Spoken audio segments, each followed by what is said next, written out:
देखिए green TV YouTube पर भी, बस सब्सक्राइब करें और बेल आइकन दबाएं। नमस्कार दोस्तों, स्वागत है आप सभी का किसान बुलेटिन में और मैं हूं आपके साथ पारुल यादव। चलिए नजर डालते हैं किसान बुलेटिन में आज की बड़ी हेडलाइंस पर। सरकार ने सौर कृषि आजीविका योजना को दी अपनी मंजूरी। बंजर व अनुपयोगी जमीन से भी कमाई कर सकेंगे किसान। हरियाणा सरकार का बड़ा दावा, धान खरीद के बाद केवल 72 घंटों के अंदर होगा भुगतान। सरकार ने जारी किए बीमा कंपनियों के टोल फ्री नंबर, घर बैठे फसल नुकसान की जानकारी दे सकेंगे किसान। केंद्र सरकार की कुसुम योजना के तहत किसानों को सोलर ऊर्जा का इस्तेमाल करने के लिए लगातार प्रोत्साहित किया जा रहा है, ताकि न केवल खेती किसानी के कामों में किसानों की निर्भरता बिजली से कम हो सके, बल्कि उनकी लागत में भी कमी आ सके। इसी कड़ी में अब राजस्थान सरकार द्वारा किसानों की सहूलियत के लिए एक जरूरी फैसला लिया गया है। इसके तहत अब किसान अपनी खराब व बंजर पड़ी जमीन का इस्तेमाल सोलर एनर्जी प्लांट लगाने के लिए कर सकेंगे। इसके लिए प्रदेश के मुख्यमंत्री अशोक गहलोत द्वारा सौर कृषि आजीविका योजना को मंजूरी दे दी गई है। इस योजना के अंतर्गत किसान अपनी अनुपयोगी और बंजर जमीन लीज पर सौर ऊर्जा संयंत्र स्थापित करने के लिए दे सकते हैं। इससे उन्हें कमाई करने में सुविधा होगी, यानी कि जहां खराब जमीन से पहले उन्हें कुछ नहीं मिलता था, वहीं अब प्लांट लगने से उन्हें कुछ रकम हासिल हो सकेगी। योजना के तहत एक ऑनलाइन पोर्टल विकसित किया गया है, जहाँ किसान या जमीन मालिक अपनी बेकार जमीन को लीज पर देने के लिए रजिस्ट्रेशन करा सकते हैं, ताकि उस पर सौर ऊर्जा प्लांट स्थापित हो सके।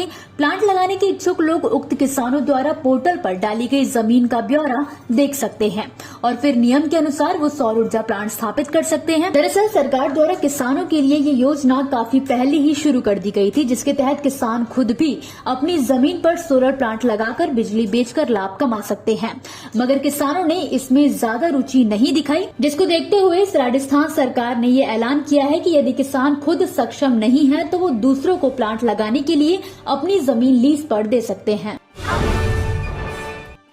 हरियाणा में आज से धान समेत दूसरी खरीफ फसलों की सरकारी खरीद की प्रक्रिया शुरू हो गई है। इसके तहत सरकार द्वारा किसानों से उनकी खरीफ फसलों की खरीद न्यूनतम समर्थन मूल्य पर की जा रही है। खास बात यह है कि प्रदेश सरकार द्वारा यह ऐलान किया गया है कि खरीद के बाद किसानों को उनकी फसल का भुगतान केवल 72 घंटों के अंदर कर दिया जाएगा। इसके लिए सरकार ने ई खरीद मोबाइल ऐप भी लॉन्च किया है, जिसके बारे में जानकारी देते हुए हरियाणा के मुख्यमंत्री मनोहर लाल ने बताया कि यह एप्लीकेशन गूगल प्ले स्टोर पर उपलब्ध है। इसमें किसानों को रजिस्टर्ड फसलों की संख्या, गेट पास और खरीद के लिए लाई जा सकने वाली फसल की मात्रा के बारे में वास्तविक जानकारी मिलेगी।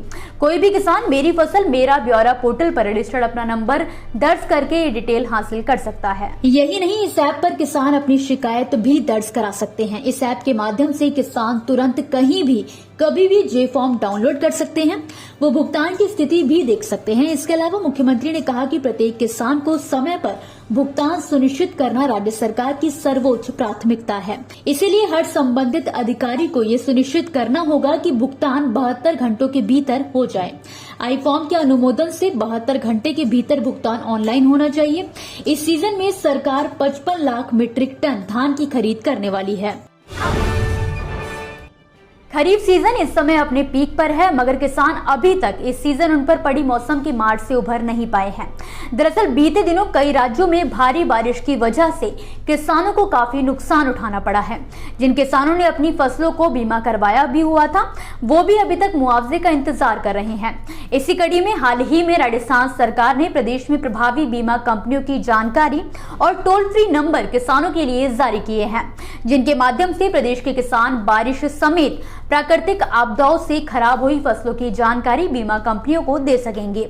जरूरी बात यह है कि बारिश समेत प्राकृतिक आपदा से खराब हुई बीमित फसलों के मुआवजे के संबंध में राजस्थान सरकार की तरफ से 29 सितंबर को यह आदेश जारी किया गया है। इसी आदेश से बीमा कंपनियों के टोल फ्री नंबर जारी किए गए हैं, जिन्हें आप वीडियो के डिस्क्रिप्शन बॉक्स में जाकर देख सकते हैं। अब ऐसे में राजस्थान सरकार की तरफ से जारी इस आदेश की समय सीमा को लेकर सवाल भी खड़े होने लगे हैं, क्योंकि नियम के तहत बारिश समेत प्राकृतिक आपदा से फसल खराब होने की स्थिति में 72 घंटे के अंदर ही इसकी जानकारी देने का प्रावधान है। लेकिन राजस्थान सरकार की तरफ से यह आदेश बारिश रुकने के बाद 29 सितंबर को जारी किया गया है, जबकि प्रदेश में 4-5 दिनों से बारिश नहीं हुई है। दोस्तों, ये थी वो खबरें जिन्हें हमने आप तक विस्तार से पहुंचाया, लेकिन अब हम बात करेंगे कुछ ऐसी खबरों की जिनके बारे में भी आपके पास जानकारी होना जरूरी है। तो चलिए फटाफट से एक नजर डालते हैं खेती किसानी और कृषि क्षेत्र से जुड़ी आज की छोटी बड़ी अपडेट्स पर। मध्य प्रदेश में कृषि सिंचाई यंत्र योजना की लॉटरी 3 अक्टूबर को निकाली जा रही है। लॉटरी में चयनित किसानों को ही कृषि यंत्र प्रदान किए जाएंगे। आपको बता दें कि मध्य प्रदेश के कृषि अभियांत्रिकी विभाग की ओर से 19 सितंबर 2022 से कृषि सिंचाई यंत्र योजना के तहत स्प्रिंकलर और ड्रिप सिंचाई के लिए किसानों से आवेदन आमंत्रित किए गए थे। इसमें आवेदन की आखिरी तारीख 2 अक्टूबर तक तय की गई थी और अब सरकार द्वारा इसकी लॉटरी निकालने की तारीख 3 अक्टूबर तय की गई है।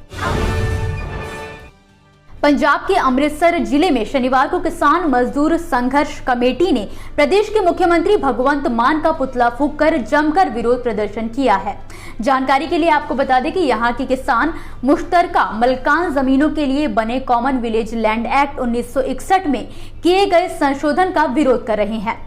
किसानों का आरोप है कि सरकार इसमें संशोधन करके आने वाले समय में प्राइवेट बड़े घरानों को ये जमीन दे सकती है।